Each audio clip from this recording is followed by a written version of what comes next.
Hey guys, welcome to another episode of Empowering Monday, your weekly dose of motivation and inspiration powered by ZRM Studios, a professional photo and video company.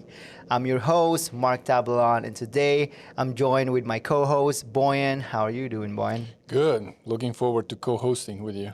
Yeah, well, we don't have a lot of guests, so... Yeah, well, they haven't heard of us yet. Exactly. But, If you guys are aware, I think this is like our fifth or sixth episode. So we're still trying to gather, business owners out there to join our podcast and hopefully can share their knowledge or their struggles in how they become successful or how they're running their business. So, but today we just have a few questions. Boyan's gonna ask me the questions, and I'm here to answer it. So, yeah, so until anyone volunteers, you're the volunteer. yeah, I'm the volunteer. Yeah, you're getting interrogated here. Yeah, there you go. So another interrogation from my co-host here, Boyan. Well, I think there's a lot of people that really want to share their experiences and their knowledge, their wisdom. Yeah. Especially the kind that is, acquired on a road less traveled, right? That's true. I believe that's so. Yeah. Well, until then, I guess. We're on our own. Yeah, I'm going to be asking you a lot of stuff. Sure. Yeah, shoot it, man. So, without a doubt, a business needs a plan. I've heard of business people saying, why have a plan? A plan can just go wrong. Yeah. But I guess a kind of a blueprint should be existent, and flexibility has to be a part of it. But in your experience, what does make a good business plan? Well, first of all, if you're starting a business, or if you have a business, you should have to have a plan. Meaning, like, have you tried to go to somewhere driving with your car, and it's like you don't know where to go? Yeah. Yeah, I've tried. Okay. What happened? Oh, I went everywhere. There you go. So it's the same thing with business. If you don't have a plan, if you don't have like a destination to go to, then you just be, everywhere, right? And everywhere means like you're just wasting your time. Kind of means nowhere. Exactly. At the same time. Yeah, nowhere, right? So it's good to have a plan, and plan needs to have an action. Of course, you have to plan it out. Start with whatever you want it to have. For example, if you want to be a videographer or photographer, or you want it to be successful, a business owner, then start writing down your plan, how you're gonna get there. And it's so powerful that no one is going to distract you while you're doing your plan, while you're going after your plan or your goals, right? So I believe all the business owners out there have to have a goal plan, right? So start very simple. It's very basic, right? So it's I want it to go from here to here, and then start writing down how you're gonna get to there, right? So yeah, 100%, you have to have a plan if you want it to be But successful then, in what business. if the plan is not unfolding the way you wrote it down, the way you wanted it to be? Well, of course, it's gonna be like that. So it's not if you write it down a plan, it's just straight ahead and reach your goal, right? It's not always like that. There's always something will come up while you're trying to achieve your goals in life. There's always something that you have to, segue first, or you have to do first before you can go back to the right track, right? So, for example, it's okay, I want to start a videography. The plan is to become the very best in the industry, and then start writing how you're gonna do that. Okay, I know nothing about videography. Where do I start? So start writing it down. Where do you want it to go, right? Okay, I need a camera. Write it down. Write it on your plan. Yeah, and then when I'm talking about plan, I'm talking about the actual plan. It comes with a vision board, right? It's you can write it down, plan on the paper, and then you can actually just start putting stuff in there, not just You write down a plan, and then that's it, right? So if you want it to be like the best in your industry, obviously you're gonna have to find somewhere that can teach you how to use a camera. So that's the very first step. And then second one would be who's gonna mentor me, right? To to do videography. And the next one would be how can I find a client? And the next one would be how can I grow the business? And it goes on and on and on like that until you reach the So certain what if goal that you want. if I have that plan, like I want that to happen in a month, I would write that down as like in 1 month, I will have a camera, Okay. I'll have the skills, I will have the clients, Yeah. and in 2 months, I'm going to have $10,000 a month, and then start working on it. Yeah. I mean, just for anyone noticing, that's kind of like not possible. Like that's surely going to fail. Yeah, well, absolutely. You got to be realistic with your plan. It's like, I think you just told me, it's like, okay, I want to have a camera and tomorrow I'll be like the best cinematographer in the world. Well, obviously, you got to wake up. Like, hey, dude, you're dreaming. Because like the plan that we wrote down, me and my wife, it took us 5 years to get there. And it's a 5 year plan. It's not like, okay, this year we wanted to be, the best videography company in the world. And I wanted to do that within a month, but that's not possible. It's not possible because like the first thing you want to do is search the people who become successful and go through their profile or their bio and see how long did it take them to get to where they are today. That should be your first plan. Not like, okay, I'll come up with this business and maybe tomorrow I'll become a millionaire or within a month. Well, obviously you need to be realistic. Usually if you want, because like having a business is it's a marathon. It's not a sprint, right? This is a long game, right? You don't, and the problem with a lot of people is like they do this for like a year and then okay, they don't see a result. What's gonna happen is like they go into another route, be like, okay, I'll start a new one because like obviously this one did not work, and that's the problem, right? If you're writing down your plan, it needs to be at least 5 to 10 years. I wouldn't go 10 years that far because I don't I don't want to look to that far yet, but try to minimize it to like 4 to 5 years. And then I think I talk about this with my wife about the bamboo, Chinese bamboo. Do you know about Chinese No, bamboo? no. Okay, I think all the business owners out there needs to know about that, right? A Chinese bamboo is you water it every day, nothing happens. You water it for 3 months, nothing will happen. You water it for a year, nothing will ever happen, right? You water it, you water it, you water it. And then after 3 years, it's still nothing. You'll be like, what the man? What's going on? I'm putting a lot of work to my business, nothing's happened, right? So the Chinese bamboo is like, after 4 to 5 years, you'll see growth. I believe within like 3 to 6 months, the bamboo will grow to like 30 feet tall within 6 months after you water it for freaking 4 years. Would you do that for your business? Yeah, it seems like a bad return on investment, doesn't it? It seems like you're putting in a lot of energy, effort, time, maybe skill, knowledge, and all of that, and you're just standing still.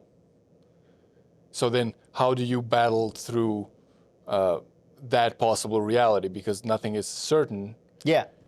So you're sort of, in a sense, you're sacrificing yourself. Potentially, if it fails, then it's going to turn out just to be that, nothing else but a sacrifice. Well, that's for you to know. And if you have like the solid vision, if you have the solid plan, and that's the only route that you know it's gonna work, then nothing else matter.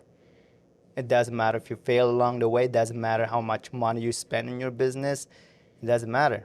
If that's the thing that you want in the future, is that's the thing, the goal that you write it down to your plan, nothing else is matter. As like at that bamboo tree. The problem with a lot of people is like they want instant gratification. So they just want like, okay, I put a lot of money in here, I put like a lot of effort in here, and then you want a result for within the next year, within the following year, within the next year. But that's not how the business works. You have to stay consistent with the same business over and over again for the amount for like so many years. And the minimum is 5 years, right? And of course, within that 5 years, people would say, okay, 5 years is very long. I would want to be successful next week. Then they're going to find somebody else's that became successful online within overnight and buy their course because they want a shortcut. But the only thing that works is like if you put a lot of effort into one business for a certain amount, like a long time, and you get result after. So what are the things that kind of need to come together in those 5 years? Because when you start a business, you are putting things together, right? So Yes. you've got the service or a product, and then you've got the marketing, and then you've got your whatever needs, like facilities Yeah. or equipment or talent Yeah. or staff. So you are putting those things together at the very start, and you don't have that, affirmation that your business is a success immediately. So what is that thing which maybe I would say that comes to fruition in those 5 years? What is that what is the seed that grows? What is that thing that makes it progress in those 5 years, that Yeah. those 5 years would be like a normal time frame? Information that you gathered throughout the years. You don't have the information now, so you don't know how to run your business. Within that 5 years, you fail and you solve the problem that did not work in the first place, and then you grow yourself to the point where after 5 years, you're like, okay, I know how to properly run the business. Now let's start, earning profits. Let's start making profits, right? Yes, if you have all the resources, you have all the tools in your hands, but you don't have the knowledge, even though if you're like a very, very hardworking guy, you're not going to be successful because you don't have the knowledge. If you have the knowledge without the tools or, the action that you're putting into your plan, then you're still not going to be successful. So during that year, right, you're learning, you're failing, learning, failing, and then that's like it's the same thing as like the bamboo tree, right? You're seeing no result within that 5 years, but you're gaining something. You're just not aware of it. You're gaining the information that you need to be successful. And how are you gonna gain that? It comes with experience. If you don't experience those, you're not gonna learn anything. So would you say then you just have to fail enough times? We fail like 99% of the time. We only win like 1% of the time, and that's more than enough for us to grow our company. We were failing. My wife and I were failing.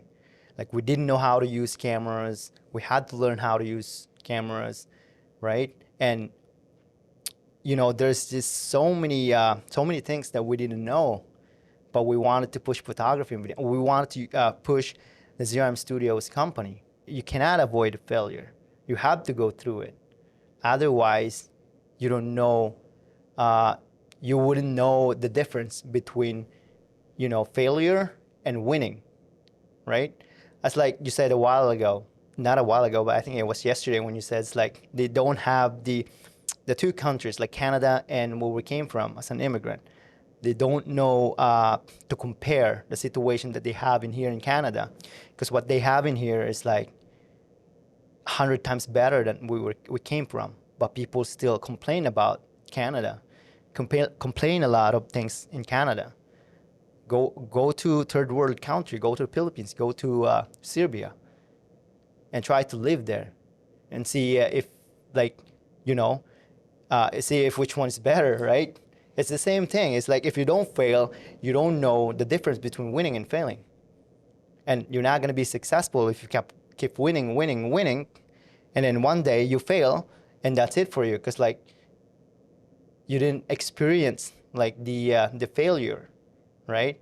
I think it's just me. I don't know about you, but I think that's just my take on failure and winning.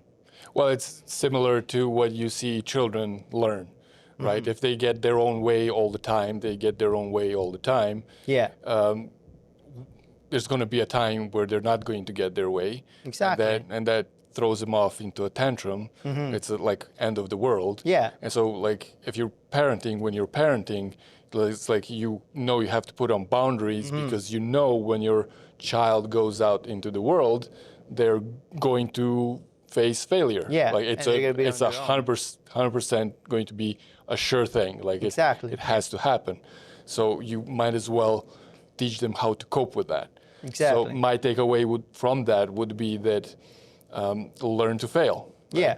It's like if you're watching extreme sports, like skateboarders, BMX, or whatever, these people who are doing like extremely difficult tricks, they fall like maybe thousands of times before they manage how to actually do the trick. Yes.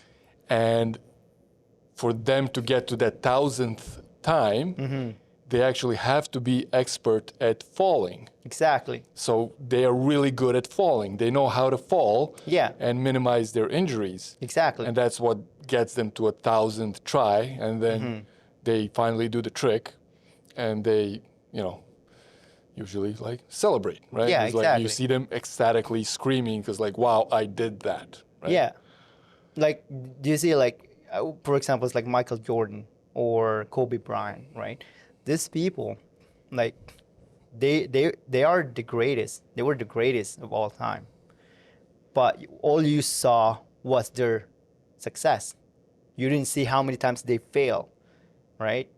And that's the same thing with business. People only see your success, but they never saw anything when you're trying to grow your business. And those things were like being a failure the whole time until you became successful. And Right. then that's what makes it seem easy then, right? Oh yeah, absolutely.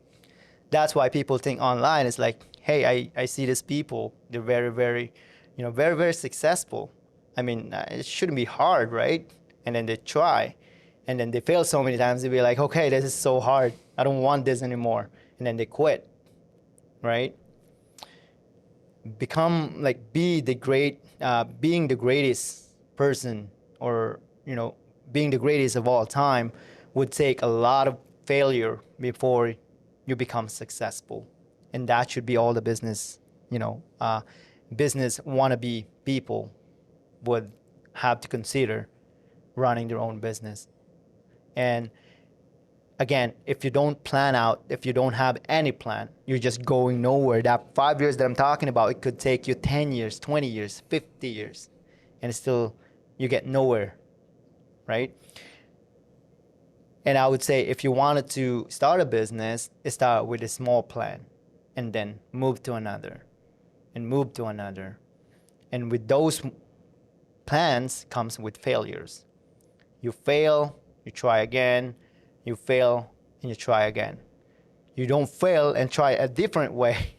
You don't fail and try another business. If you fail that business, keep pushing, keep going, right? You have a plan, you wrote it down, right? But what you did not write down were the failures that comes along with that plan. And people are sometimes being defeated when they see their plan is not working well. And that's why they don't become successful. So how would you say that businesses make their choices according to trends, I suppose cultural trends, how the trends affect how businesses make choices? I would say always go with the trend because, well, you probably know about this story about Blockbuster, right? Yeah. So it's the same thing. They did not follow trend because they thought like, okay, we're selling the movies through online. That's not gonna happen because like we're making a lot of money making selling DVDs and renting DVDs. But the thing is, internet was booming, was trending.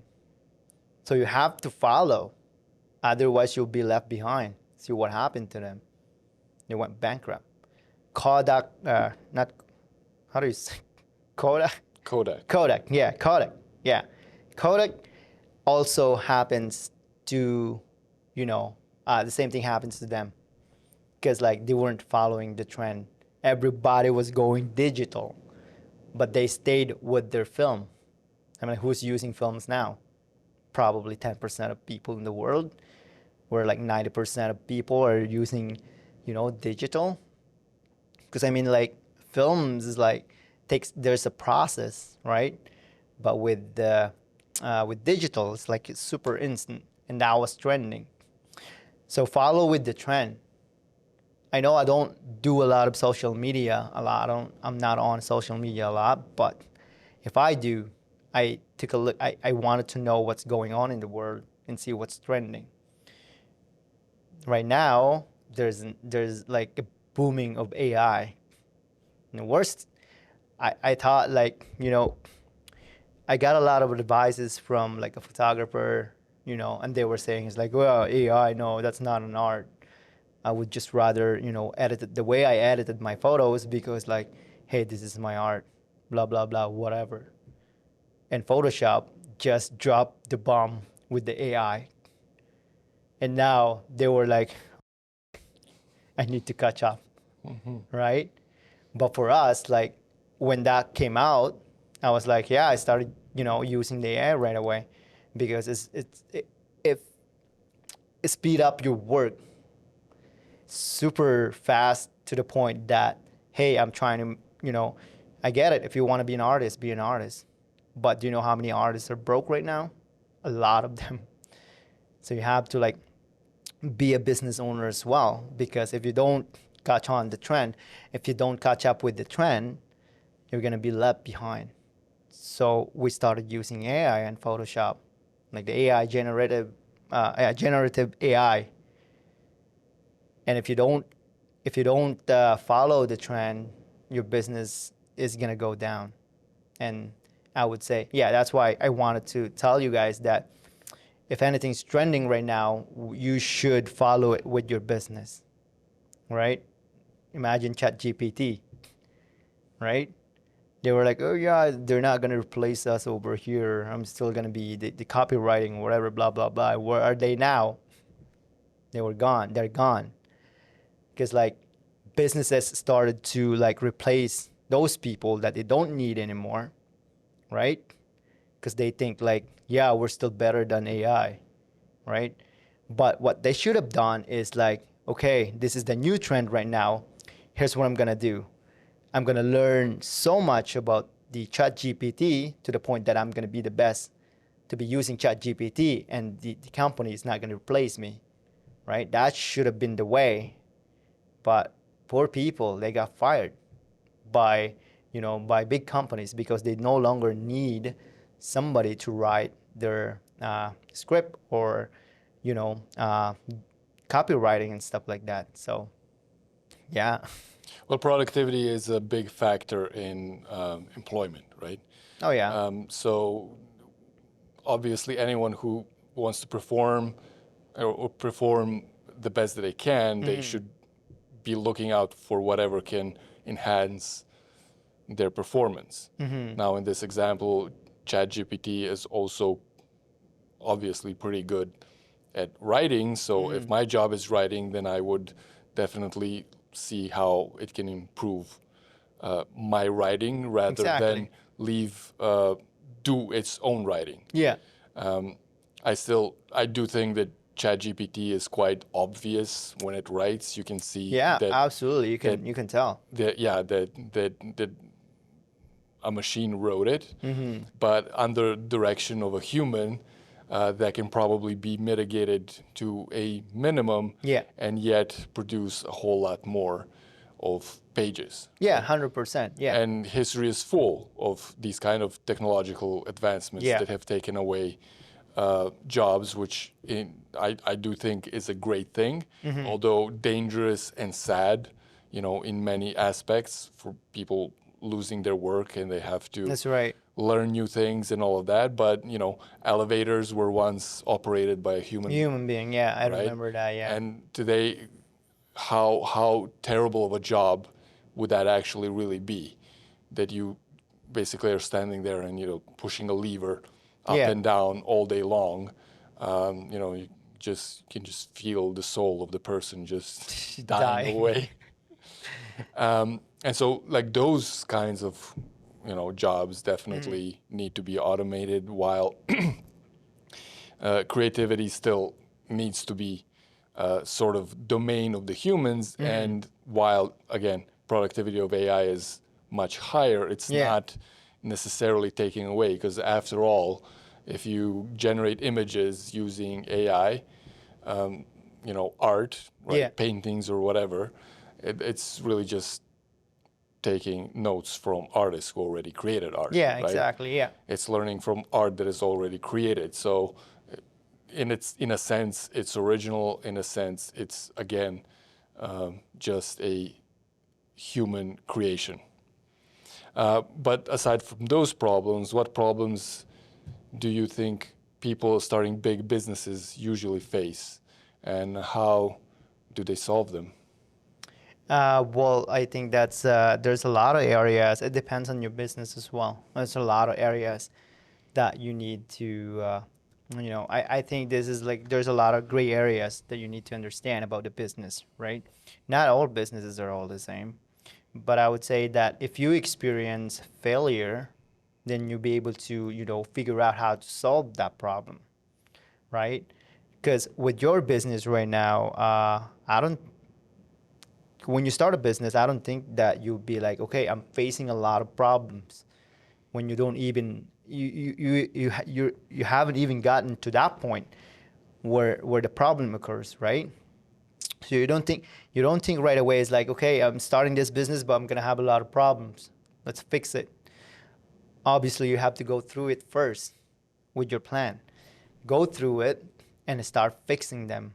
I don't know, whatever that is, like either financially, a partner problems, and stuff like that. Because like when you have your business, the first things you're gonna ask yourself is like, is there's anyone on board that could come with me and run this business, right? Like a partner, right?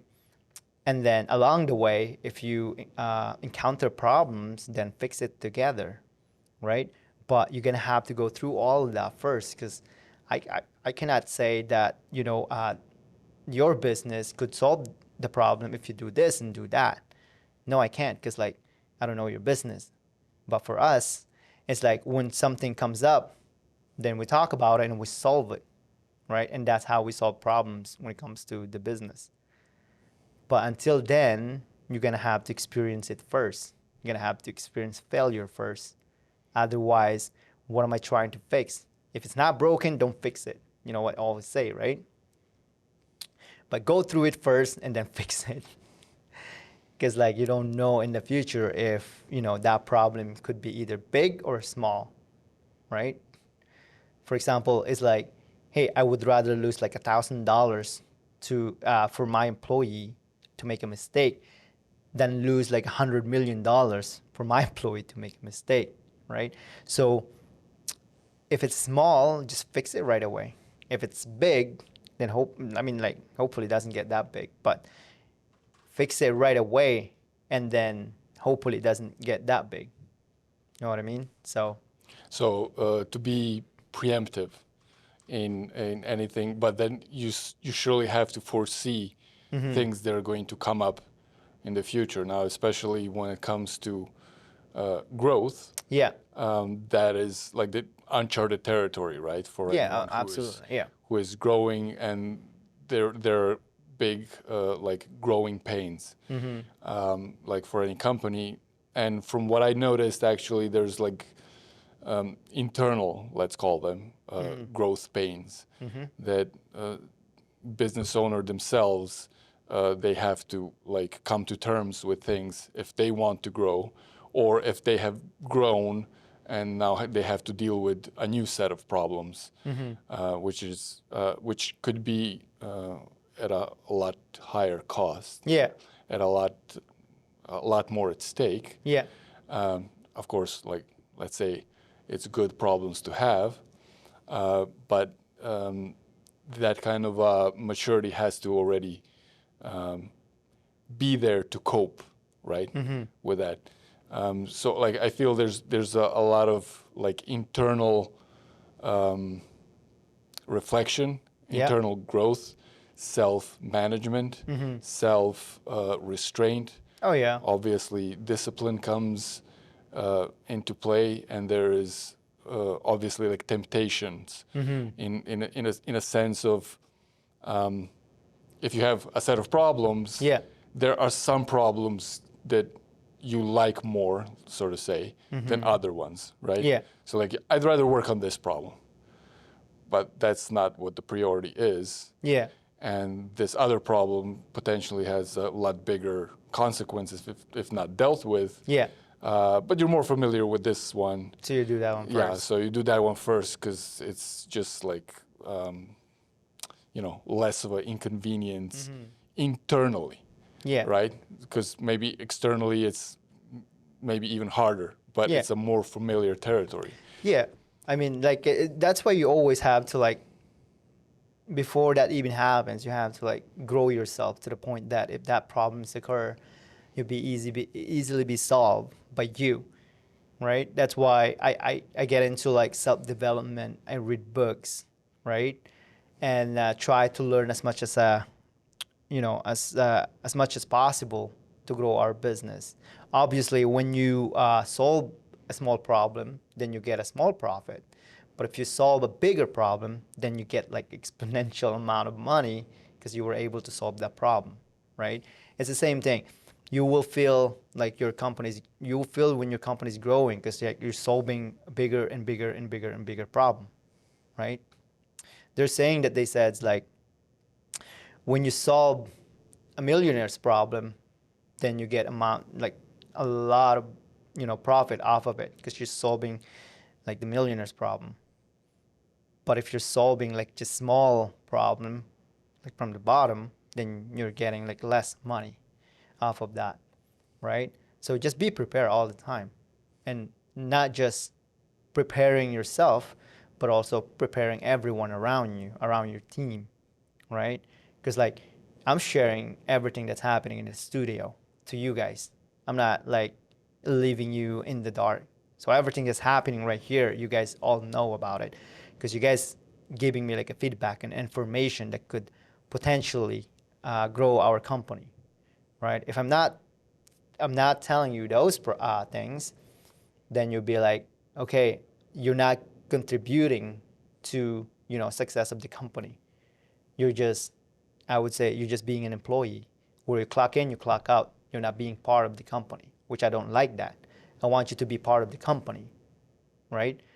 Otherwise, it's like, that's why I'm asking you those things that could, grow our companies, not just like, okay, you guys do this so we can grow the company. Okay, Boyan, you do this, and then we can grow our company. No, it's not like that. I always ask your opinion to the situation and what are the things that we can come up with to solve this problem. If we solve this problem, then we can grow our company. You know what I mean? Why is it having a good listener or a good leader important for a business? Well, it is very important because if you are not being a leader to anything, then might as well don't run any business or anything like that. Because being a leader is the like basically like a pillar to your company. right? So everybody can follow you guys if you are a good leader. But if you're just being a boss, just telling you to like things like, okay, do this and do that. I don't care your opinion. I don't care if you like it or not. You know what I mean? It's like if I ask you to, okay, Boyan, can you help me with this thing right here? That's being a leader. If I tell you like, Boyan, can you do this because this is what I want you to do? That's being a boss. So being a leader, I mean, let me ask you this one. What would you feel if I tell you it's like, Boyan, you do this. I don't care if it's hard or not. You do this. What would you feel? I would probably feel less invested into the result of my work. I would be, okay, here, it's done, take it. Yeah. But like, But if I say, Boyan, okay, can you help me do this? Is it possible to even do this? And then you give me your input to that. well, then I'm curious as well. Can I help you with that? Is it possible? Yeah. So, then I will try my best to see if it's possible, because then I want to know as well Okay. if it's possible. Yeah. So would you rather me to tell you what to do, or I ask you for your input? Well, absolutely, the input wins, because, I mean, not only that it like kind of feels better or whatever, Yeah. but because it puts me in a perspective of performing it best to my ability, because I myself want to see if we can do best that we can do, rather than if it's okay, just go and do this. Yeah. Then okay, I can just do whatever I do, like whatever comes out. I'm going to half-ass it. Exactly. Yeah. So that's what being leader is. And in every company, in every businesses, you need someone to lead you by asking questions. It's not by telling you what to do. A lot of people are misleading being a leader. Being a leader is not you telling the people what to do. Being a leader is showing the people what to do, right? And that's a very important when it comes to business. People will follow you because you are a leader, or people will stay away from you because you're not being a leader or you're just being a boss. Because instead of like validating your team, what they thought about like the things that you were asking them to do or telling them to do, you're just being selfish by just like, okay, I don't care if you guys don't know what's happening over here. I want you to do this. Instead of like, if you are a leader, you ask the people around you, it's like, okay, guys, we're in so much right now. What can we do to fix this? Right? And you'll be like, okay, thank you for like being honest and being straightforward. Okay, let's do this, and we start moving. Instead of like you don't know what's happening, and I tell you like, boy, and just do this, and the deadline is tomorrow. Why? I don't care. Just do it. Right? You probably don't even want to show up here again tomorrow.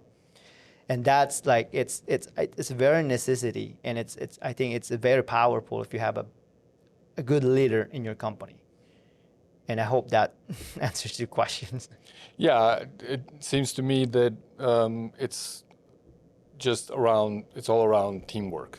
Yeah, So exactly. so it just remains teamwork at all times, rather than what probably is not all that rare, and surely it happens that egos get inflated, and then whoever's in a position of authority is like, I'm the one, like I know everything, I understand everything. Yeah. And I've seen this example in like big companies where actually like even like the CEO, the person that has all of the responsibility Yes. of the whole company, is actually open to all conversations and all criticisms. That's right. From anyone in the company. So literally, from the lowest paid worker to the highest paid ones, anyone can give some input. Yeah, exactly. And I think that's an incredible lubricant to the whole thing. It was interesting. Just yesterday, like I saw this YouTuber or some kind of an internet celebrity that is like totally into science, Okay. science oriented, was talking to a high official in technology, like really sophisticated technology, and the person asked this like CEO, Yeah. asked him like, why don't you do this thing with that thing? And he's like looking at him, he's looking at that thing, he's looking at him again. He's like, yeah, that's a really good question. I wonder why are we not doing that? You know what? I'm going to think about that. And then they met like a year or something later. And then this YouTuber guy was like, oh, so you did that thing, right? He's like, yeah, I did. You're talking about Elon Musk. Well, yeah, actually. Yeah, because he just took like feedback from like a Yeah. reporter. Yeah. And he was like, yeah, that's a great idea. And then that's a part of a rocket then. Yeah. And it's like, and there's no ego in that. There's no shame in that. Oh, yeah. There's only a goal Yeah. of making it work. Yeah, because like that's the problem about the companies, right? Sometimes like if you have like the higher ranks, the lower ranks thinks the higher ranks should be like super smart, that they could solve like the unlimited amount of problems in the company. But now it's the other way around. So being a leader is like willing to take on stuff from the bottom, like like a feedback from like the bottom of the company.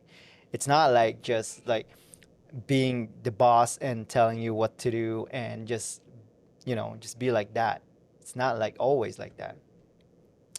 So being a leader is always willing to listen to the people around them, and that should be what I would say. It's like the thing that should be kept in the company. And it's the devotion to just making the best possible product Exactly. at like, whatever it takes. Yeah, exactly. And keeping keeping the person's own ego aside. Oh yeah. I mean, that goes so much without saying that you probably couldn't even have a proper running bakery or some really small business if you're going to let your ego like run rampant, right? Exactly. Yeah. And God forbid, like lash out at the employees if you're having a bad day. Yeah.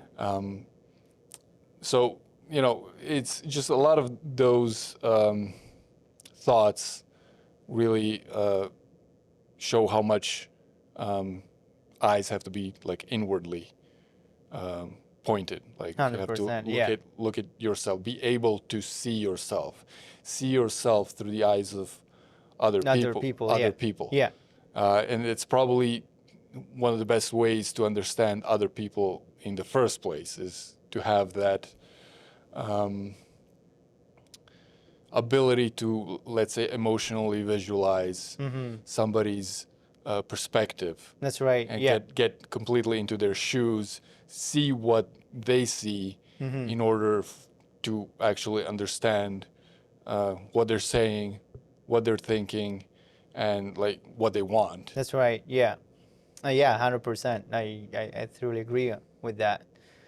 And yeah, you're right. It's like being like the CEO or being the leader should have like you should be listening to the people around him.